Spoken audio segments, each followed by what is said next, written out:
Good morning, everybody. I hope you all had a good weekend. Here we are with our new book, which is called Epic by Connor Kostick. I'm just going to read you the blurb from the back, and then we will get started with the first chapter. Welcome to Epic. Press start to play. On New Earth, Epic is not just a computer game. It's a matter of life and death. If you lose everything. If you win, the world is yours for the taking. Seeking revenge for the unjust treatment of his parents, Erik subverts the rules of the game, and he and his friends are drawn into a world of power-hungry, dangerous players. Now they must fight the ultimate masters of the game, the Committee. But what Erik doesn't know is that the Committee has a sinister, deadly secret, and challenging it could destroy the whole world of Epic. So, here we go. Chapter 1. A death in the family.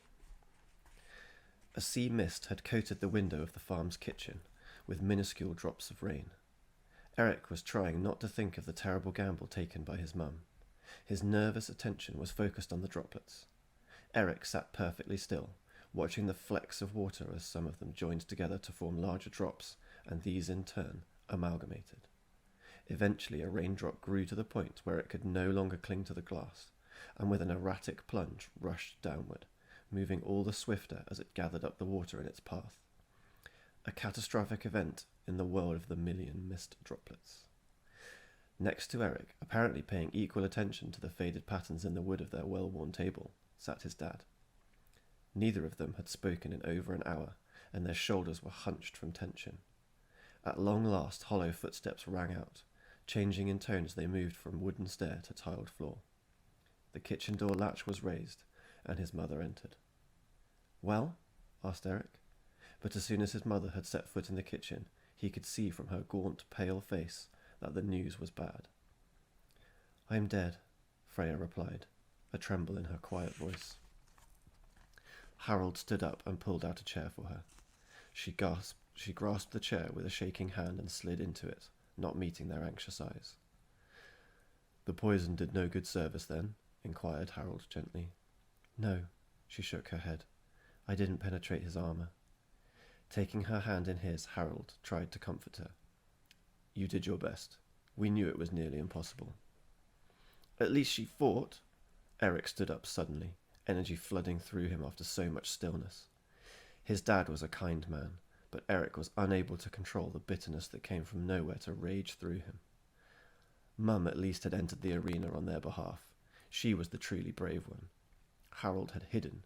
He always hid. "We will find a way." Harold pointedly ignored Erik and put an arm around Freya. "Will we?" She let out a gulping half-cry, a sound that shook Erik with the realization that she had run out of answers too. It was frightening to see someone who had been so steady in all his life, unable to control herself.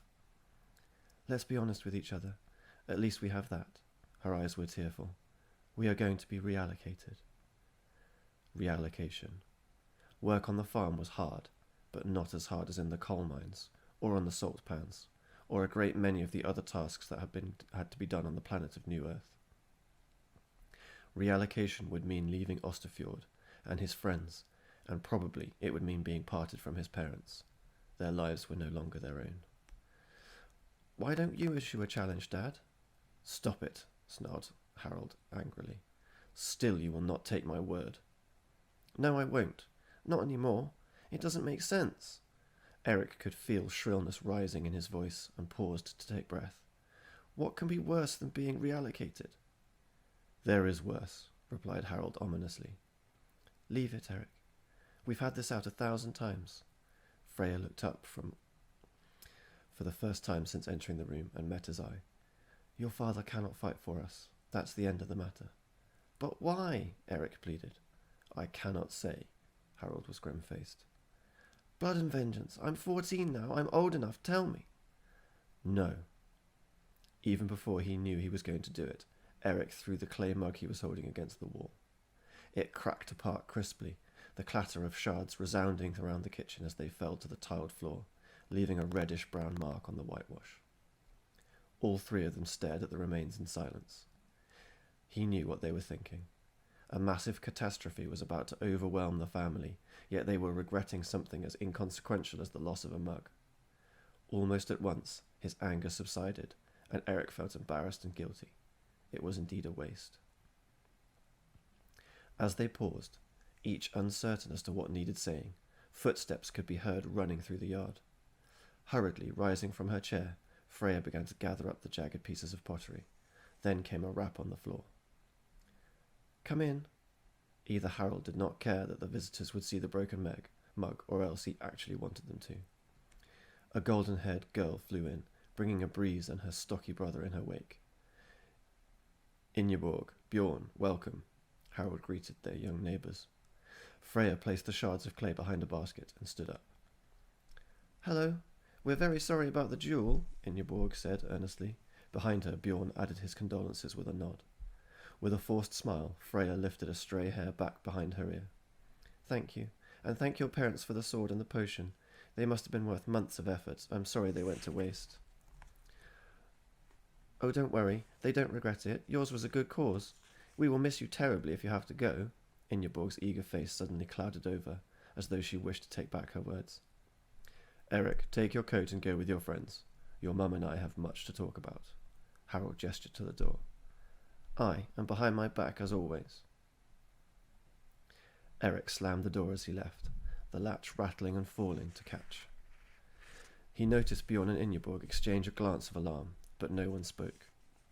The three of them walked in silence away from the farm, the hoods of their woolen jackets up over their heads, putting them each in their own world. Erik set a fast pace, even though it meant Ingeborg was having to skip from time to time in order to keep up. Bjorn, however, plodded along behind with measured strides. Only when they had crested a hill and brought the sea into view did Erik relent from his moodiness. There was no point fueling his anger and despair, especially in front of his friends. They only wanted to help. Behind them were acres and acres of olive trees, set out in neat but tedious rows that radiated out towards infinity from a small community of 6 farms, and a large round building that held the olive press. This was his home, the village of Osterfjord. Ahead, towards the sea, the hillside was sandy and bare. Nearby was a particularly large boulder that gave shelter from the sea breeze.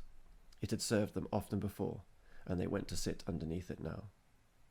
"Don't be upset, Erik," Ingeborg said, tentatively moving to place her warm hand on his.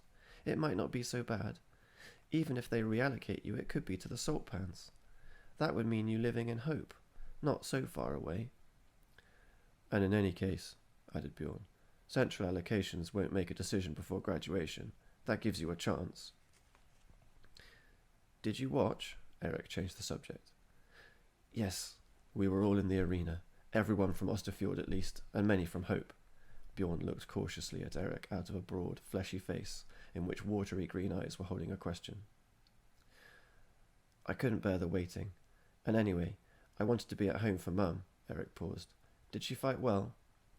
"Very well," exclaimed Ingeborg. "She really knows how to wield a scimitar, but you know what she was up against. Ragnarok must have had 10,000 bezants worth of armour alone." "More." Bjorn knew a lot about the value of arms and armour. "It's so unfair." Normally Erik considered self-pity a sign of weakness, and never let it take form in his own mind, let alone allow his friends to see it.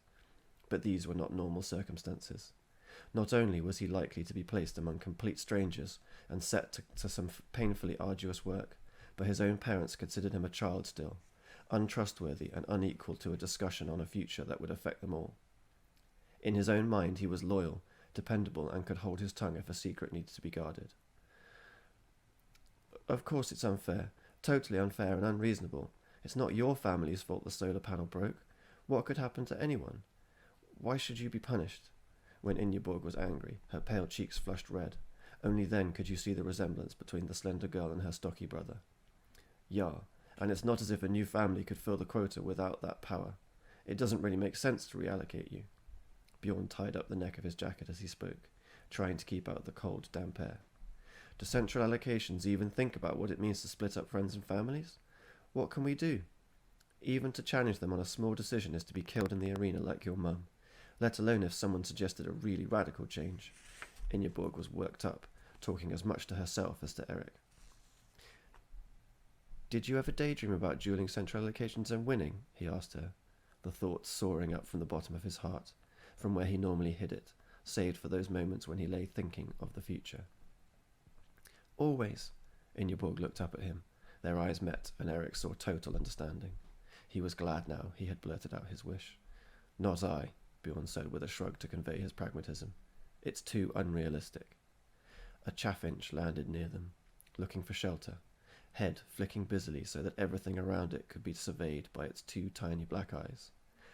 The warm hand that covered Erik's tightened as Ingeborg unconsciously stiffened, holding herself still so as not to frighten the bird. Erik tasted a happiness that was all the more precious for the bleakness that surrounded him. The affection and solidarity of his friends was a great comfort, and the prospect of losing them more painful than the thought of having to labour in a coal mine. The breeze, which was merely ruffling the tiny feathers of the chaffinch, making it seem like the bird was wearing a fur collar, suddenly gusted. The chaffinch was gone. In those few moments, deep within Erik, a decision had been made. It was a decision he relished. Impossible as it sounded, he was going to fight central allocations and avenge the death of his mother.